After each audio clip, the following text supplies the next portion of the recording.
Venice is a city with a rich history. It's considered the city of romance, the city of incredible art. It was actually a seaport where many merchants came to bring their fare, the gateway to Europe. And with it, they brought cultural influences from around the world, creating a mosaic of flavors in the Venetian cuisine.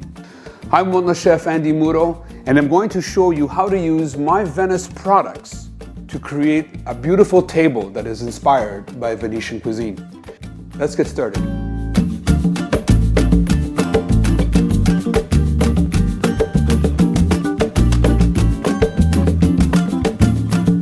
This recipe is inspired by the Venetian cuisine. And it's very simple. We're basil chicken with asparagus and roasted cherry tomatoes. All of them synonymous with the foods that are available in Venice. The first thing we have to do is get our chicken prepared. Now, I like to use a chicken that is local, free range, antibiotic free. I'll give you an example. This is from my local butcher. And this is a beautiful piece of chicken. And you might want to consider using your local butcher as well. It's a great way to show that you support your local farm. The first thing I'm going to do is use a little bit of olive oil just to get the chicken coated. Then I'm going to take some paprika, very simple, to give it some color, and then garlic, but only a little bit of garlic so that it can get some of that flavor. So now I'm going to get my tray, take my chicken that's been nicely seasoned, and put it on my tray. Okay? There you go. And we got to wash our hands because we want to make sure that we always keep ourselves clean. Now we're going to work on the tomatoes because these are going to take a little bit of time as well. The asparagus will be very brief in the water, so I'd like to focus on this first because it takes some time. Okay, so beautiful cherry tomatoes. I like getting them on the vine. This is serving for 2 people, so you don't need a lot of tomatoes.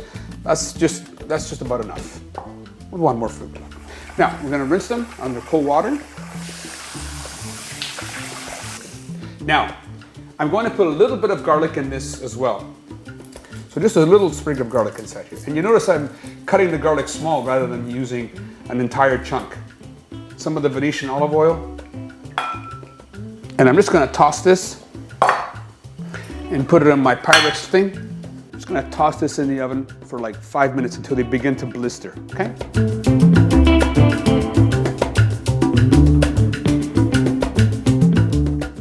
By the way, and speaking about olive oil, I just wanted to mention that this is a superior olive oil. It's very light but very fruity, wonderful olive oil. And one of the best ways to test a good olive oil is by putting it on your skin. Because a good olive oil, a natural olive oil, will penetrate into your skin. So this is one of the best ways of testing your oils. You see, there's no shine here.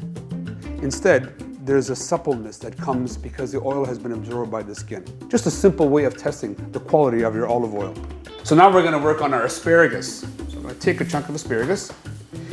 And here's something interesting to note about asparagus is that you'll notice that asparagus are thicker on one end and smaller on the other.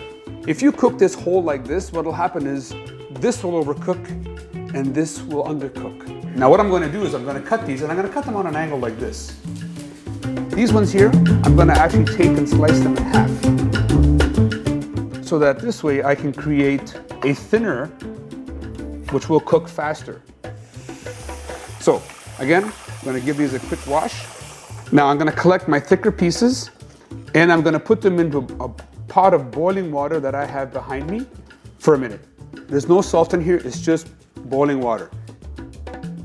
Done. So now I'm going to add the tips so that they come out the same cottura, or in English, the same consistency. I like adding greens to all my food because we don't get enough greens in our diet.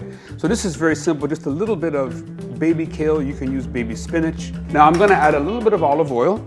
Not too much, just a little bit. I don't want to overdo it. Che bello, guarda, una fenomena. You see how the baby kale has wilted?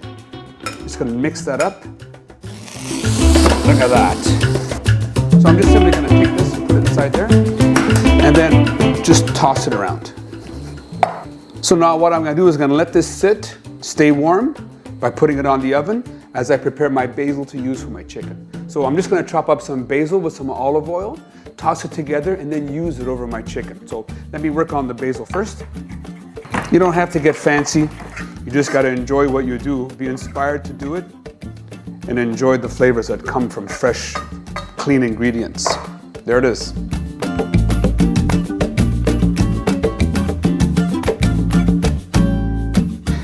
Take my basil and I'm putting it in the same bowl. Some more olive oil and just a little bit of salt. That's all you need.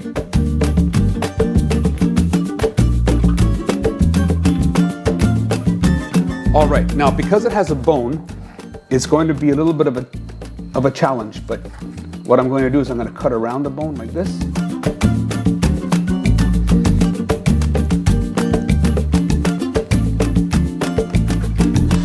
Now I'm just going to take this chicken breast and I'm going to put it right inside there. So there you go. Now I'll take my breast and toss it in my pesto, in my basil.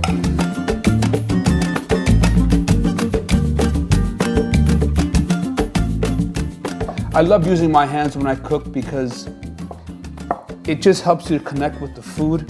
Just simple, delicious, health-inspiring meal. This is something that you can enjoy with your family. It's taking a little bit of Venice and bringing it to your table. And you know, the saying is true that the only Venice is my Venice. And this is what I'm bringing to you. Enjoy. Buon appetito.